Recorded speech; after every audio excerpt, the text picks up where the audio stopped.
જય માતા ખેડૂત મિત્રો, આજે તારીખ 19 જાન્યુઆરી 2025 આજની સવારની હવામાન અપડેટની અંદર માહિતી મેળવીએ તો ગુજરાતમાં ફરીવાર હવામાનમાં પલટો આવ્યો છે. સાથે ઠંડીનું જોર ઘટી રહ્યું છે, પવનની દિશા પણ બદલાઈ છે, તેમજ પવનની શું સ્થિતિ જોવા મળશે, હવામાન કેવું ગુજરાતનું રહી શકે છે, ઠંડીમાં વધારો ક્યારથી જોવા મળશે તેની વિગતવાર અપડેટ આપણે આ વિડીયોની અંદર મેળવીશું. ચેનલમાં નવા હોય તો ચેનલને સબસ્ક્રાઇબ કરી નાખજો અને વિડીયોને લાઈક આપીને તમામ ખેડૂત ભાઈને શેર કરી દેજો.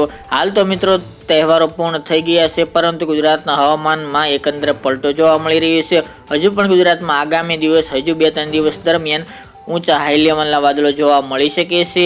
હાલ ગુજરાતની અંદર સ્થિતિની વાત કરવામાં આવે તો ઉત્તર ભારતમાંથી એક WD આવી રહ્યું છે, જેના કારણે તેની અસર ગુજરાતમાં નોંધાઈ રહી છે. ત્યારે રાજસ્થાન ઉપર તેમજ મધ્યપ્રદેશ ઉપર એક USC એટલે કે સાયક્લોનિક સર્ક્યુલેશન સક્રિય છે, જેના અનુસંધાને ગુજરાતના હવામાનમાં પલટો જોવા મળી રહ્યો છે અને દિવસ દરમિયાન ધુમ્મસભર્યું વાતાવરણ તેમજ વાદળોનો ઘેરાવો ગુજરાતની અંદર જોવા મળી રહ્યો છે. એવામાં ગુજરાતમાં અત્યારે આગામી દિવસમાં 2 થી 3 ડિગ્રી તાપમાન ઉપર જાય તેવી સંભાવના રહેલી છે. છેલ્લા 2-3 દિવસથી ગુજરાતની અંદર તાપમાનમાં પણ વધારો નોંધાઈ રહ્યો છે, સાથે જ ઠંડીના પ્રમાણમાં પણ ઘણો બધો ઘટાડો જોવા મળી રહ્યો છે. આ ઘટાડો 21 તારીખ સુધી યથાવત જોવા મળે તેવી સંભાવના રહેલી છે.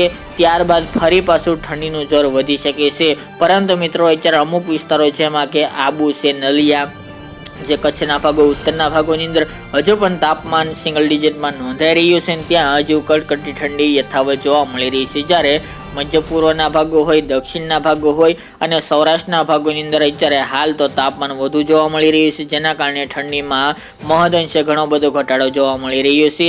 અત્યારે ખાસ કરીને રાત્રિનું લઘુત્તમ તાપમાન અને દિવસનું મહત્તમ તાપમાન નોર્મલ કરતાં નીચું જોવા મળી રહ્યું છે, પરંતુ અત્યારે હવામાનમાં પલટાને કારણે ગુજરાતમાં તાપમાન વધવાને કારણે ઠંડીમાંથી ઘટાડો નોંધાઈ રહ્યો છે. હજુ પણ ગુજરાતની અંદર કડકડતી ઠંડી જોવા મળશે, પરંતુ જાન્યુઆરીના મહિનાના એન્ડમાં જોવા મળે એટલે કે 21-22 તારીખ બાદ ફરી પાછું ઠંડીનું જોર વધી શકે છે, કારણ કે એક મજબૂત વેસ્ટર્ન ડિસ્ટર્બન્સ 21-22માં પસાર થવાનું છે, જેના કારણે જે અત્યારે ઉત્તર ભારતના ભાગોની અંદર લેહ લદ્દાખ, જમ્મુ કાશ્મીર, ઉત્તરાખંડ એ સહિતના ભાગોની અંદર ભારે હિમવર્ષા પડવાની શક્યતાઓ છે. વરસાદ પણ પડી શકે છે ઉત્તર ભારતના પહાડી પ્રદેશની અંદર, જેના કારણે ગુજરાતની અંદર ફરીવાર કમોસમી વરસાદ નોંધાશે અને ગુજરાતની અંદર હવામાનમાં પલટો આવે તેવી સંભાવના રહેલી છે.